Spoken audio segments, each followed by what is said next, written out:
Hello दोस्तों, नमस्ते। स्वागत है आपका हमारे चैनल में। आज हम लोग अर्थशास्त्र की दूसरी कक्षा देखेंगे। पहली कक्षा में मैंने आपको बताया था कि अर्थशास्त्र क्या है, अर्थशास्त्र के जनक कौन हैं। फिर मैंने आपको एडम स्मिथ की परिभाषा भी बताई थी। मैंने आपको ये भी बताया था कि एडम स्मिथ की परिभाषा के जो आलोचक हुए उनके बारे में बताया।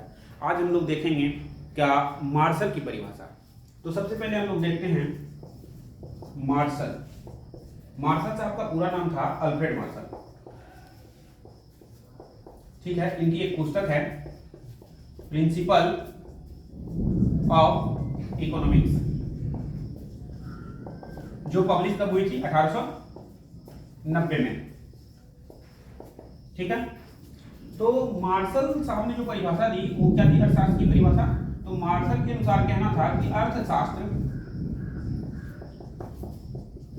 अर्थशास्त्र मानव कल्याण का विज्ञान है। कल्याण का विज्ञान है। ये हो गया, ये मार्शल साहब की परिभाषा थी।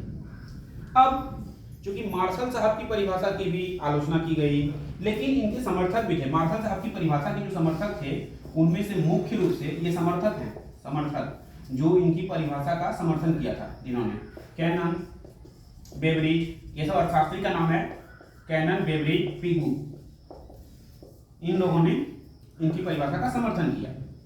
लेकिन अब पहले मैं आपको एक बात बताता हूं, एडम स्मिथ की परिभाषा क्या थी? तो संपत्ति का विज्ञान, संपत्ति का विज्ञान अर्थशास्त्र को किसने कहा था? एडम स्मिथ ने। एडम स्मिथ ने। और इसके जो समर्थक थे वो कौन कौन थे? जेएस मिल, ये थे। फिर आपका ये रिकार्डो, ये भी थे, ये समर्थक थे। एडम स्मिथ ने परिभाषा दी अर्थशास्त्र की क्या? अर्थशास्त्र संपत्ति का विज्ञान है या धन का विज्ञान है। ठीक, इसके समर्थक हुए जेएस मिल, रिकार्डो, ये सब अर्थशास्त्री। माल्थस भी थे, माल्थस जिनका नाम से जनसंख्या सिद्धांत बहुत ही फेमस है, माल्थस। ठीक, तो ये सब समर्थक थे। लेकिन इनका जो आलोचक हुए, इनकी परिभाषा के जो आलोचक हुए, वो मैं आपको पिछले वीडियो में बताया है। मैंने बताया है आपको क्या उनके आलोचक कौन कौन हुए? तो विलियम मॉरिस, रस्किन, कार्लाइल। ठीक, अब अल्फ्रेड मार्शल की परिभाषा उसके बाद आती है, जिन्होंने क्या कहा? अर्थशास्त्र मानव कल्याण का विज्ञान है। इनके भी समर्थक हुए कैनन, बेवरिज, पिगू, ये इनकी परिभाषा का समर्थन किया इन्होंने, इन लोगों ने। अब एक व्यक्ति आते हैं रॉबिन्स, जिन्होंने एक अलग ही परिभाषा दी अर्थशास्त्र की। रॉबिन्स ने एक अलग ही परिभाषा दी अर्थशास्त्र की। रॉबिन्स के अनुसार अर्थशास्त्र क्या है? चुनाव का विज्ञान है। चुनाव का विज्ञान है। और इन्होंने कहा कि अर्थशास्त्र में, जैसे आप एडम स्मिथ को ले लीजिए या आप मार्शल को ले लीजिए, उन लोगों ने सिर्फ भौतिक वस्तुओं का ही जिक्र किया था। लेकिन रॉबिन्स ने कहा कि यदि हम लोग सिर्फ भौतिक वस्तु का जिक्र करते हैं तो अभौतिक वस्तु में छूट जाती है। इसलिए उन्होंने इस पर संशोधन करते हुए, मार्शल की परिभाषा को संशोधित करते हुए, उन्होंने क्या कहा? अर्थशास्त्र चुनाव का विज्ञान है। और इसके साथ साथ एक परिभाषा उनकी और जो काफी कॉम्पिटिटिव एग्जाम्स में पूछी जाती है, वो क्या है? तो अर्थशास्त्र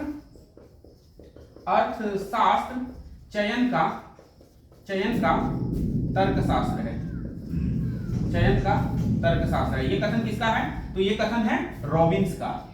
ये दोनों परिभाषा रॉबिन्स की है। और एक पुस्तक रॉबिन्स की बहुत ही प्रचलित पुस्तक है, वो मैं यहां पुस्तक का नाम लिख रहा हूं, an essay on nature and significance of economic science. ये पुस्तक पब्लिश होती है कब? ये पुस्तक पब्लिश होती है 1932 में, 1932 ईस्वी में ये पुस्तक पब्लिश होती है। इसी के माध्यम से इन्होंने अर्थशास्त्र की परिभाषा दी थी। किसने? तो रॉबिन्स ने। तो अभी हम लोगों ने देखा, पहले परिभाषा एडम स्मिथ ने दिया, अर्थशास्त्र संपत्ति का विज्ञान है। फिर उसके समर्थन में लोग आए। समर्थन में कौन सब आए? वॉकर आए, समर्थन में कौन कौन आए? वॉकर आए, माल्थस आए, रिकार्डो आए, जेएस मिल आए, ये सब समर्थन में आए, किसकी परिभाषा के? तो एडम स्मिथ की परिभाषा के। फिर हम लोगों ने देखा एडम स्मिथ की परिभाषा के आलोचक हुए जिन्होंने कहा धन की पूजा है, ये मतलब बहुत ही भर्त्सना की उन लोगों ने। तो आलोचक कौन कौन हुए? विलियम मॉरिस हुए, रास्किन हुए, कार्लाइल हुए। फिर उसके बाद से मार्शल साहब की परिभाषा आती है। कौन सी परिभाषा? अर्थशास्त्र मानव कल्याण का विज्ञान है। लेकिन मार्शल साहब ने भी अभौतिक वस्तुओं को छोड़ दिया था। जब उन्होंने अभौतिक वस्तुओं को छोड़ दिया तो ऐसा लगा कि रॉबिन्स को परिभाषा देने की आवश्यकता पड़ी। उन्होंने कहा कि यदि हम लोग अभौतिक वस्तुओं को छोड़ देते हैं तो ये जो परिभाषा है वो गलत हो जाएगी।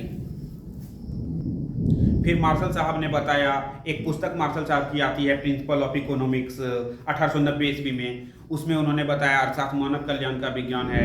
फिर इससे इतर परिभाषा आती है रॉबिन साहब की। रॉबिन साहब ने कहा क्या कि अर्थशास्त्र चयन का तर्कशास्त्र है, अर्थशास्त्र चुनाव का विज्ञान है। रॉबिन्स साहब 4 कथन दिए अर्थशास्त्र के बारे में। तो उन्होंने परिभाषा देते हुए जब तो 4 कथन मैं आपको बताता हूँ। रॉबिन्स ने क्या कहा कि मनुष्य की आवश्यकताएं अनंत हैं, उसके पूर्ति के साधन सीमित हैं, मनुष्य अपनी सीमित आय से अधिकतम संतुष्टि प्राप्त करना चाहता है। ये किसका कथन है? तो ये रॉबिन्स का कथन है। तो यहाँ पर हम लोग, और रॉबिन्स साहब की पुस्तक क्या है तो देखिए मैंने यहाँ पे लिखा हुआ है an essay on nature and significance of economic science. 1932 ईस्वी में ये पुस्तक प्रकाशित होती है। और इसी के साथ ही मैं आपको आज यहाँ तक ही बताना चाहूँगा, और इसके बाद से अगले वीडियो में आप देखेंगे। तो अगले वीडियो में हम लोग देखेंगे कि अर्थशास्त्र को 2 भागों में बांटा गया था। किसने बांटा था? तो रैगनर फ्रिश ने बांटा था। मैं आपको आगे वीडियो में ये दिखाऊंगा, बताऊंगा। धन्यवाद।